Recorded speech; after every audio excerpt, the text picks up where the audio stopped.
I'm here with Mike of Heaven Shall Burn to talk about Heimat out right now everywhere you can stream quality music because this is a quality record out on Century Media Records. It's an absolute pleasure to speak with you, to see you, and to talk about Heaven Shall Burn. So, how's things going on your end?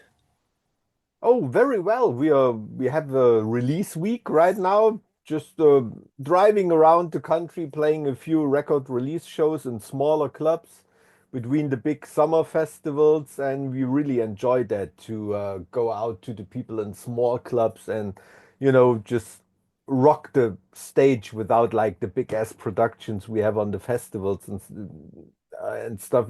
Just the pure thing, bringing that out.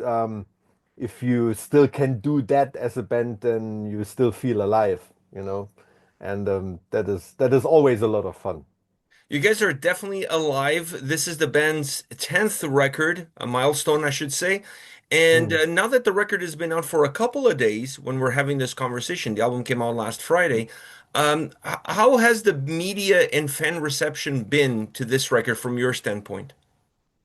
Oh, really overwhelming. But to be honest, I'm not that interested in all these raving positive reviews. I mean, I know it's a cool record, right? Otherwise, at least I'm persuaded it is.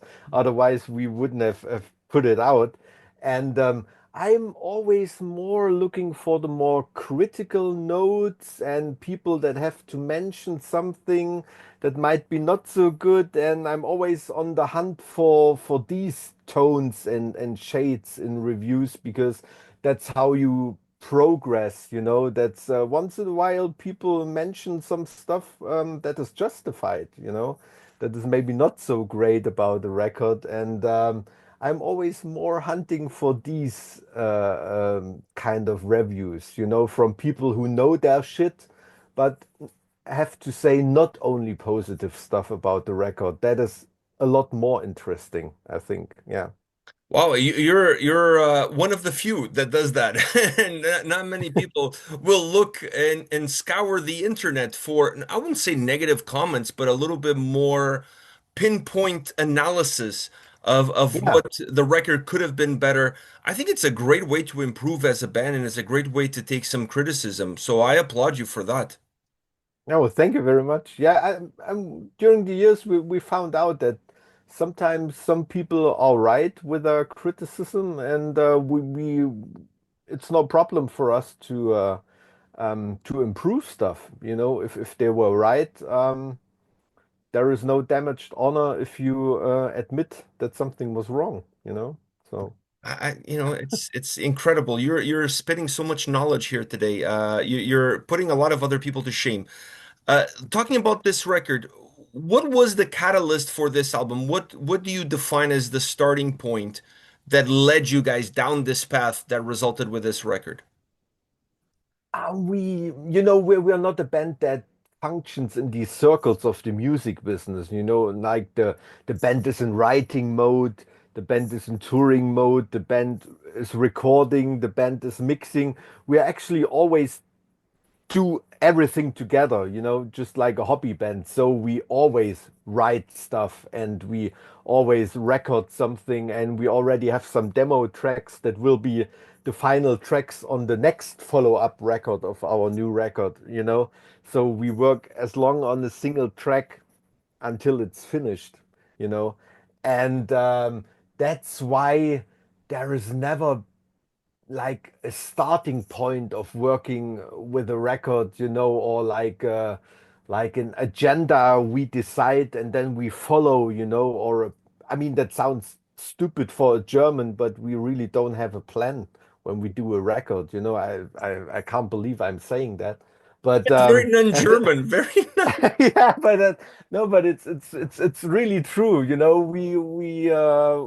We just the songs are somewhere and we find them, and then we fill them with meaning when I write the lyrics for them.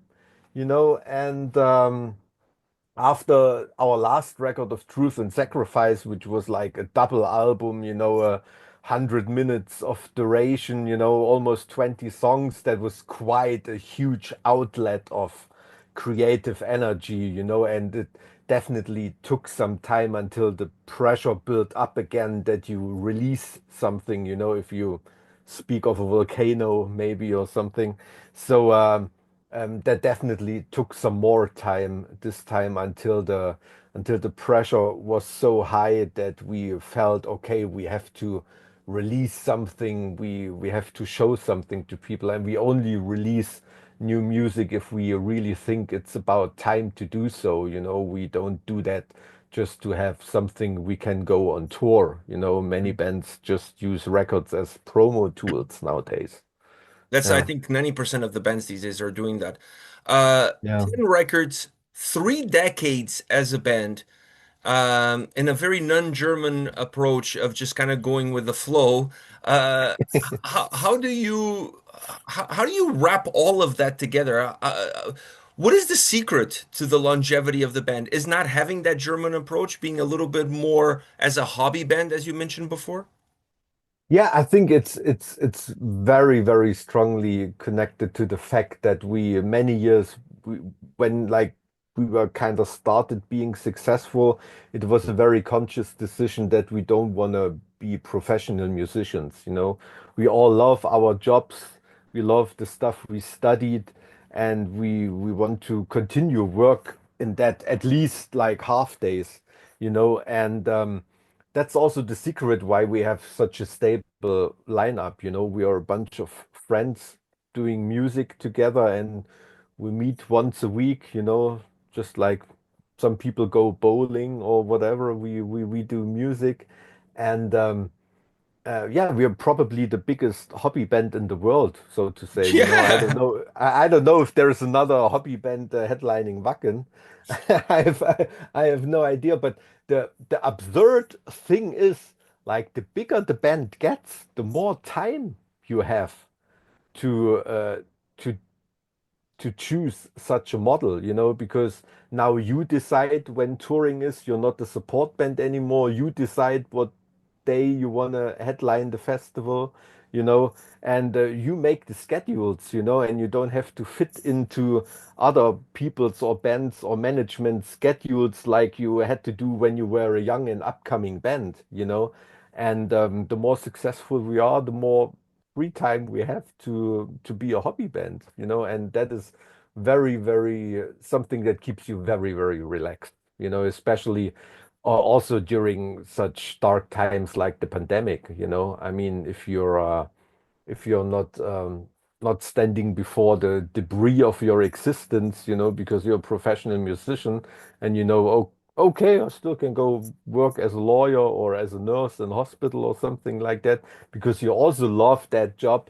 Um, then that gives you a lot of freedom, And when I'm in my office, for 2 weeks, I'm really happy to go out and play that festival with the band, But when I'm like on the coach for 4 weeks being on tour, I'm also very happy to go back between my books and my bookshelves and all that stuff. And it's a really cool balance that keeps the band going. Yeah. Does that aspect also allow you the freedom to be as creative as you want it to be without being restricted to a specific idea, a specific approach, a specific way of conducting yourselves when it comes time to record a new record?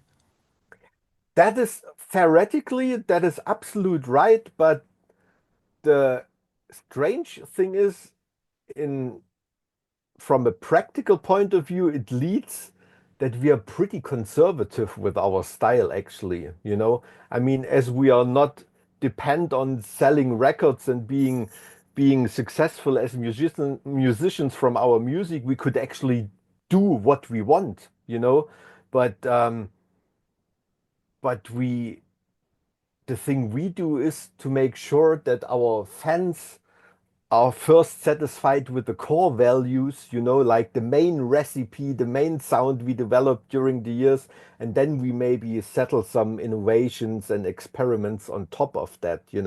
But first, the fan base should be happy, and then we do like all these experiments, you know. Whereas maybe like full-time professional musicians, they always have the feeling, oh, I have to create something new. They're always on the hunt for the next trend and see other bands are more successful with this, and then we also have to do that, you know. They're more like driven by the developments, you know. And whereas we have the freedom, we don't use it, you know. That is paradox. I don't know why. It is a paradox. Also, not very German Yeah. of you. But I feel like you guys are not only the world's biggest hobbyist band, but also the most non-German German band out there, at least when it comes to the way of thinking. Yeah, at least I mean, we are huge in Germany, but we are quite well recognized band abroad, but not as big as in Germany. So that is also very un-German of us to not gain world domination, you know? So, yeah. That is so true. That is so true. I love it. And Yeah. speaking of world domination, I know you guys are massive in Germany. I'm a huge fan. I'm in Toronto. I'm a huge fan of you guys since I discovered you on the channel. Somebody requested us to check out a video from one of Yeah. your live performances, I think at Wacken. And we were blown away, my son and I, we were blown away, and we've been huge fans of you guys ever since. I know it's difficult to tour in this part of the world. I know you guys have toured South America quite a bit, but is there any plans in the future for you guys to maybe start some little world domination one step at a time, one country at a time, and maybe come to Canada or even to North America in general? Yeah, well, speaking of North America, I think it's a lot more likely we play Canada and Mexico than the US, because it's really hard, like applying for the visa process, playing in the US. You know, as a German band, you spend shitloads of money, and you still depend on the mood of some single person sitting in front of you at some embassy, and if they don't like your band name, if they don't like your biography, then they just deny your visa or something like that, you know. And every single step in that visa process tells you we don't want you here, you know. And that is why so many European bands don't come over to the US, you know. I think it's a lot easier in for Canada. And so, yeah, speaking of North America, I think Mexico and Canada, we should do that in the next future. We are not that sure about US. It's really hard to Forget go about the through the US, man. visa I'm in process. Canada. I'm selfish here. I Yeah. just want you guys to come to Toronto and play some shows here, to be honest. All right, all right. We'll think about it. Yeah, Yeah, we're definitely more up for that, as it's a lot easier. yeah, Yeah, and we that's love true. German beer. We love Germans in general. You guys are very welcomed here. So, I was gonna say mi casa es tu casa, but that's Spanish. But you're still welcome Yeah, that's the anyways. most Canadian sentence I've ever heard. Yeah. It's the most Canadian sentence you ever heard. That is true. So when it comes down to you guys and putting a record together, I know you guys have that sound that you want the fan base to connect with and to be there, but you guys are also a live band. So does the live performances influence the records in any way? Yeah, I think so. Especially when we write the songs and you think about the tempos of certain parts and stuff, it happens a lot that we have to go to rehearsal room and just try out what live feeling or what live tempo feels right for a certain part or a certain riff, and then we try to transform that onto the record. Yeah, that is uh, like the live situation is a very important picture I have in my head when I write riffs. That's very true. Yeah. What about when it comes to the lyrical content? I always find you guys very inspiring when it comes to the lyrics. Oh, Uh, thank you. it's such a huge portion for me of what I get out of the band is what you guys give me in the lyrics. I always look for insightful, knowledgeable, really interesting topics of discussion in the lyrics. And you guys do it in a way that you're not necessarily preaching to the listener. You're just showcasing a point of view and making an argument Mm. for it. Is that a difficult aspect of the creative process for you, or is that perhaps one of the easiest parts? when it comes to making new music? It depends. I mean, some lyrics they you fight with them for over a year, and some lyrics you just write in like 10 minutes, you know. It's there's everything in between possible, you know, and sometimes you have a certain topic you want to write about or a story you heard and you do some research and then it comes to you, you know, because some quotes of the person you're writing about inspire you so much, and you can even use them as a title or as the leading line of the song, and then things are very easy. And then on the other hand, there is topics that don't open, you know, the way I mean, I have so many ideas for lyrics that I never wrote a text about because I never really felt I can do the topic justice enough, you know, with the lyrics, because in the end you just have like 10, 15, maybe 20 lines, you know, and a few of them are even repetitive. And to write a great story um, in the lyrics is is a lot is a lot more difficult than writing a novel, you know, and that is something I struggle with a lot, you know, and the lyrics that land on the record in the end are are very well thought, and there is a very long and strict process of selection, you know. Sometimes even the lyrics are there before the song, you know. Then I think about the emotions certain topic transports, you know, and then the riffs come to it, and sometimes there is a song and I just put some lyrics on it, you know. That also happens. So that is quite different. There is many ways Heaven Shall Burn lyrics are written and thought about. Yeah. With every song being a little bit of a piece of you, is it difficult when it comes time for an album release to choose the singles, to choose what's going to represent that album before the fans have a chance to listen to the whole record? That is always very difficult because we are still a band that thinks of music or an output in an album way, in a record way. And for some songs, the context of the record is very important, you know, like somebody you have like a really aggressive and hard-hitting song, and if you take it as a single, it just seems very one-dimensional and not very interesting, you know, because there's not that very melancholic song that would go before that song, you know, and that very or maybe that interlude that leads out of that song, you know, like the context. That there are some songs you cannot release as a single because they need the album context, Hmm. you know. That's why sometimes not the best songs end up being the singles, you know, because the first thing a single has to be is to be able to stand alone in some playlist on Spotify or something without the context of a record, you know, and not every song can deliver that. So that is always a very hard process, selecting the songs that are representative for the record, but are strong enough so they can stand on their own, you know? Is it Yeah. also difficult to put that track listing together, considering that you guys think of a record as a record? Usually it is. For this record, it was with Alex, our other guitarist, who's the producer of the record.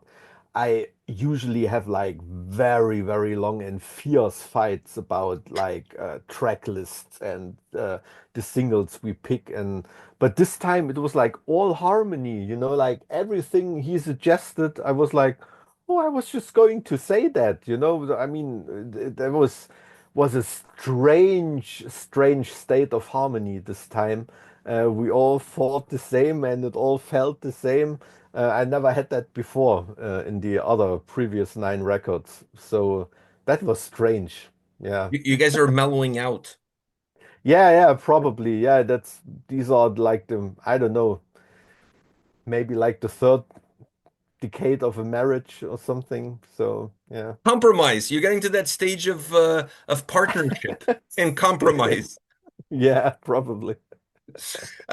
You guys have a cover on the record, but you have Jesse from Killswitch Engage, who's the cover. The song is a cover of Killswitch Engage song. You have him on his own cover. I don't think I've ever seen that at all from any Hmm. band to release a cover, but then have the original singer from the original song part of the cover. How did that all come about? Well, I mean, the first advantage is that like the Killswitch Engage fan base cannot hate the cover, because Jesse is on it. That uh, that so it's some kind of an insurance in the first line. But yeah, we wanted to do something together with Killswitch since ages, like 2 years ago when we played Wacken Festival and the Killswitch guys had a dressing room next to us. We decided that we definitely should do something together, and I mean, bands always talk about doing something together, but we are German, and if an American tells us, yeah, yeah, just give me a call, and then we really call, and we don't get it that it's just shallow talk. And yeah, and they were all in. I mean, they're like friends since ages, like for example, Mike from Killswitch, he did the artwork for our first record 25 years ago already. And that song we covered, when I heard it for the first time back in the days, I think it was still a demo track. I was instantly blown away, and I knew that, okay, this is gonna be something new, like that quality. I mean, metalcore wasn't invented back in the day, but that song still today is like the blueprint of metalcore for me. So so to show, connected with the record title where our musical homeland is, we decided to cover that song. And to be honest, that special kind of singing Jesse does on that song, um, we were just not able to do that in studio as well. So we just called Jesse to do it, and he was up for it because we wanted to do something together anyway. So he ended covering his own song. Yeah, which is He something answered. special, I guess. Yeah, he Yeah. answered. He answered. Maybe Canadians and Germans. I mean, I'm Portuguese as well, so maybe I have that Hmm. as well. I've told so many people, you can come to Toronto, stay at my place, and then when people call me and say, hey, I'm coming, I never act surprised because whenever I invite somebody, I really mean it. But I know what you're saying. Yeah. It's not a Yeah. very North American thing, is you say those things, but it's just talk. It's not necessary. It doesn't hold Yeah. water. You know what I mean? Yeah. But Yeah. Yeah. I totally get that. So with the album out, with you guys playing some shows, is it going to be a busy 2025, or you think it's going to be even busier in 2026? It's been a busy year for sure, and it's gonna be calmer in the end. But 2026 will start pretty busy. There is gonna be a huge European tour with cool bands. Nothing I can betray already, but we're working on a really cool package to tour Europe in the beginning of 2026. And yeah, like some festivals are on the planning already for 2026, and also the autumn is filled with some ideas, some projects, and 2026 definitely is going to be a busy year for Heaven Shall Burn. Yeah. You're going to have less time to be around your books. Yeah, I mean, being on tour is like the most boring thing ever, and books and touring, they don't exclude each other, that is the cool thing. Other thing would be if I was into, I don't know, kite surfing or something. That is something you're not Skydiving. or skydiving, yeah, probably that is something you're not doing on tour every day, but reading is no problem at all. Well, this has been an absolute pleasure. I hoped I travel a lot to Europe to festivals, so I hope to come across you guys. You guys are on my bucket list. Oh, You know, that would be great to see you for real once you and your son. I mean, we are totally aware that you guys are supporting us all over the years, and we really, really appreciate it. I really enjoy your programs, really. oh, thank you very much. We're big fans. You guys are on my bucket list. I hope I get to see you guys live before I die. You know what I mean? So, if I have a chance to catch you guys next year on a tour run, I'll definitely will. And I'm keeping my fingers crossed. You guys pay us a visit in Canada, play some shows here. We love German beer. We love German bands. So, don't be afraid. Our borders are open. You can come in and start your world domination. All right, we'll do that. We'll do that. Finally, we go for world domination. You Finally, persuaded me. but this time you It's your start. fault. But this It's time your you start fault. in Canada, which is the greatest place to start. All right. You know what I mean? Like you cannot pick a better place to start. Like so it's like let's take over Canada. Let's do it.